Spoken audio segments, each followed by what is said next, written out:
for people that don't know, Jess put me on the cover of People as the #1 Bachelor in the world. And someone put their arm around me and said, kid, that's not going to last for very long. And they were correct, because I was hitched up very shortly after that. So it was like a magnet.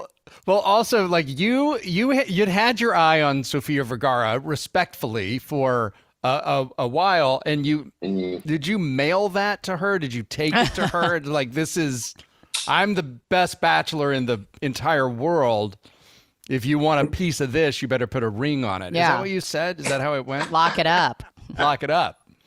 Well, so we went on our first date. She was in New Orleans, so I flew to New Orleans and took her out, and it was a great first date. And I went back out to work for a couple weeks on the road, and then after those 2 weeks, I came back to New Orleans, but to see her again. And this time, I was going to stay a week and see how that went. But at that point, I had passed through an airport, and the People magazine was on the cover that week. And so when I wound up seeing her again for the second time, I just said, look, she was in a long-term relationship, said, look, you might need to be single. And I understand that. Now, I can't promise you I'm going to be there at the end of your self-discovery process, but like, if you need to be single, I'll understand. I'll deal with it. Life will go on. I said, but before you make your answer, hold on. And I reached into my bag and I pulled out the People magazine with me as the #1 Bachelor in the world. And I put it down on the table and I said, numero uno. And then I slid it across the table to her. And she picked up the magazine. She started flipping through it. And I said, you're skipping my interview. That's my article. She said, yeah, I want to see who else is on the list.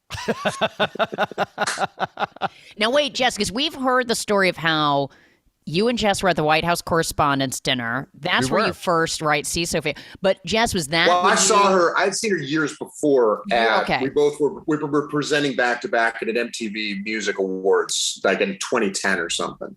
Oh, okay. Yeah. So we'd seen each other around town. Yeah, and like through Hollywood, exactly. Yeah. But Joe, being a perfect gentleman, she was with someone else. And so when we were at the White House Correspondents' Dinner, we just kind of followed her around, but you didn't. I love that. You didn't. I mean, there were later in the night, I think you said hello, but you kept your distance respectfully.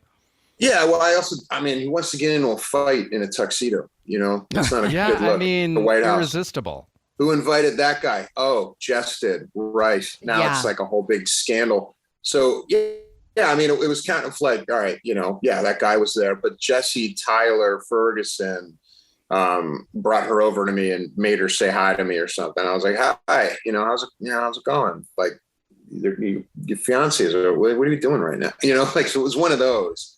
But then, Jess, you found out that she was broken up with the guy at the time, and you were going to go public with it on People, and you sent me an email that said, I gave you a heads up. Oh my God. Yeah. And that's what I needed. I had a head start. Yeah, forwarding a little article. I love that. Yeah.